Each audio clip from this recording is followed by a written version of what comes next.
Next on Worcester News tonight, a bill filed by Massachusetts legislators looks at the possibility of charging assaulting police as a hate crime. Plus, could a Worcester landmark business be moving? Why Table Talk Pie may be looking for a new location.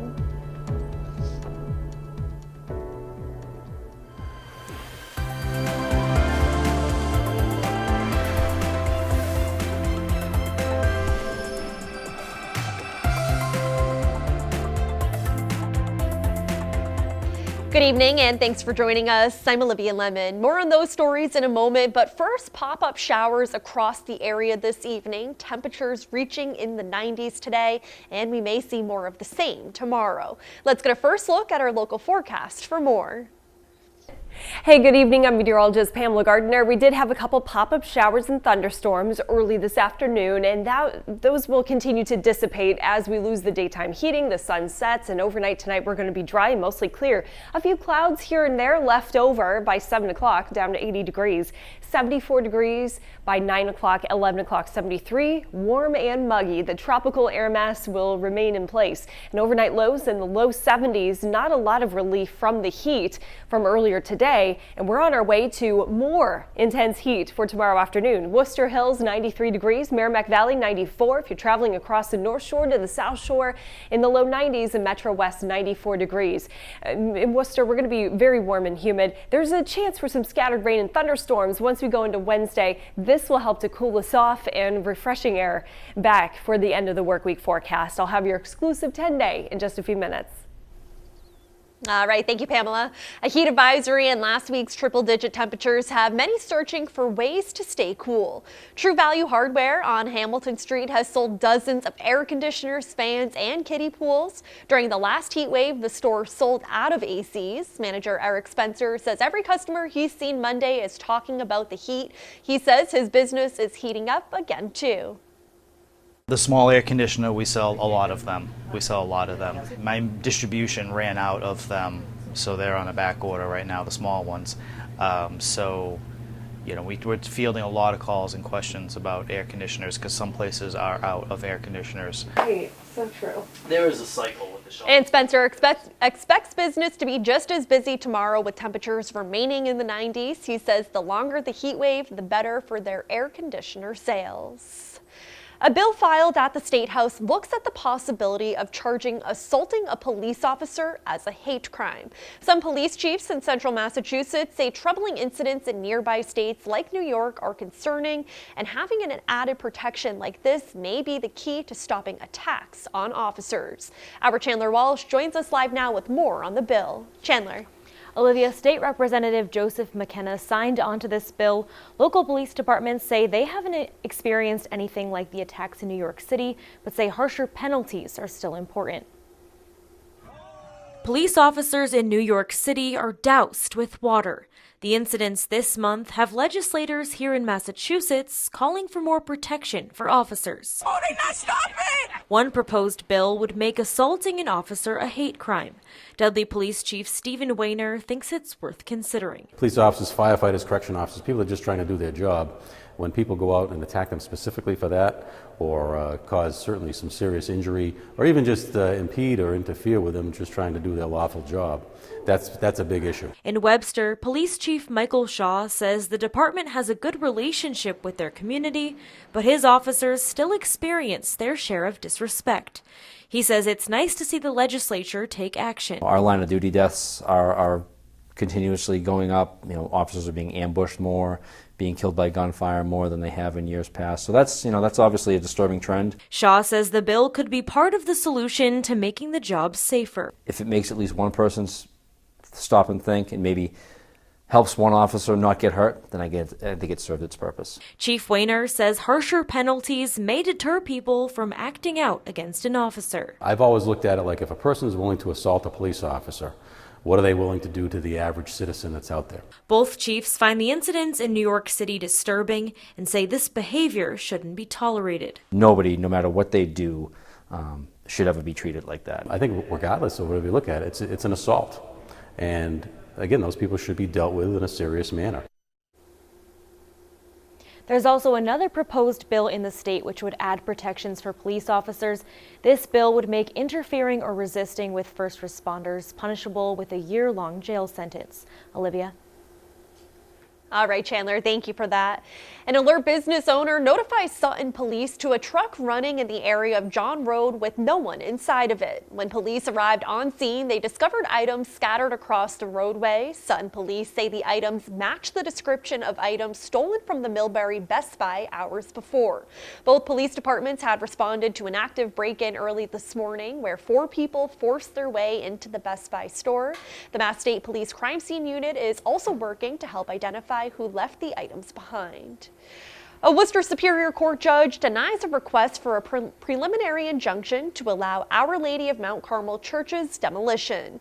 The Mount Carmel Preservation Society is looking to spare the 91-year-old building from being demolished. They say raising the historic church without a state review of alternatives to minimize environmental harm violates the Massachusetts Environmental Policy Act.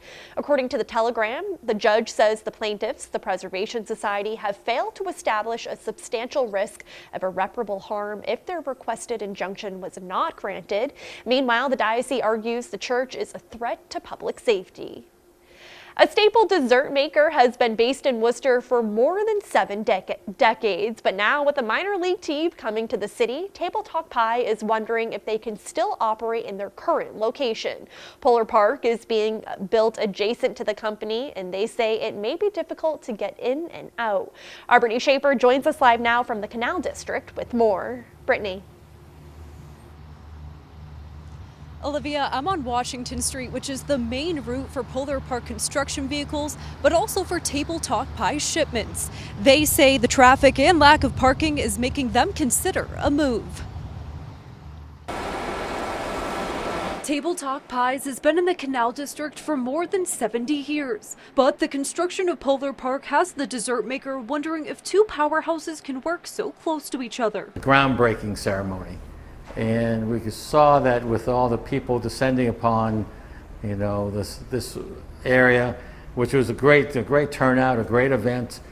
But it showed us just the difficulty of trying to coexist with the ballpark and the construction. President Harry Kokina says during the groundbreaking ceremony, his employees and his trucks had difficulties getting in and out of the facility.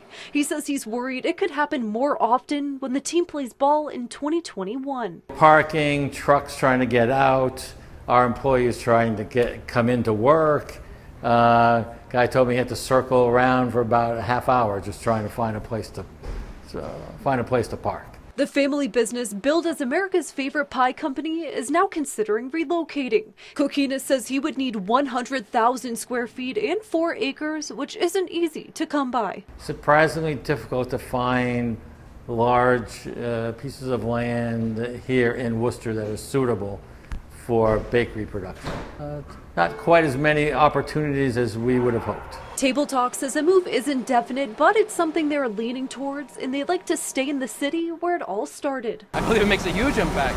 It's a very important part of the Worcester community here. We have a lot of people always come in and say, oh, we've been eating these for years. And Worcester's been great to us, an important part of our success. That's why we're trying to really see if we can stay in Worcester. Possible move aside, Kokina says he's excited to be a founding partner of the Worcester Red Sox and looks forward to having Table Talk Pies involved inside the ballpark. Live in the Canal District, Brittany Schaefer, Worcester News Tonight. Shore Park Beach remains closed in Worcester due to bacteria contamination. High E. coli bacteria counts were found in a recent testing. The beach is the only one on Indian Lake closed because of the type of contamination.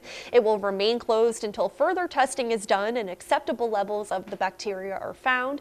Classen Beach and Morgan Park are not affected by this advisory. The city says people should not access the water at Shore Park until further notice. Flights between Worcester and Detroit are set to begin at the end of this week. Delta Airlines announced the service about a year ago. The first flight is set for this Friday at 6 a.m. It will arrive just under 2 hours later at Detroit Metro Airport. For the first few weeks, the flights will leave Worcester for Detroit at 6 a.m. Returning flights will depart Detroit at 8:10 p.m. Starting in September, flights will leave Worcester for Detroit daily at 4:50 p.m. Returning flights will leave at Detroit at 1:45 p.m. A local woman is turning her love of the food industry into a business. She and her mother came up with the idea of a food truck, and as our Erin Keating explains, the community's response has been amazing. Cassidy BAUER says she's always fired up. This is really cute, the bread, for the sandwiches. It's how she got the idea for the name of her business. Located on Route 70 in Boylston, Cassidy, who has Down syndrome, makes all the hot dogs and paninis for her fired-up food truck. Cassidy's always wanting to try new things, and so this was something that we thought that she could handle, and it would be something new and fun for her to do. Cassidy takes all the orders and works the cash register. She's determined to not let anything stand in her way. I just wanted to try something new, and that's why I wanted to start doing the money. Cassidy's mother, Denise Burrows, says support from the community is more than she ever expected. I made one Facebook post on my personal Facebook page the Sunday night before we opened, and it just was shared and shared and shared, and it was pretty amazing to see. A lot of good positive comments coming up from it, so we're gonna try it. Got a chili dog. And I got the ham and cheese panini, and so far it's really, really good. Fired Up is open Monday through Friday for lunch until the end of September. Cassidy says she knows the menu by heart, so customers won't be disappointed. My personal favorite is the ACT with the bacon. Yes, we make the healthy sandwich a little less healthy. Cassidy hopes her food truck will be noticed by the Food Network. She says it's always been a dream of hers to be featured. In Boylston, Erin Keating, Worcester News Tonight.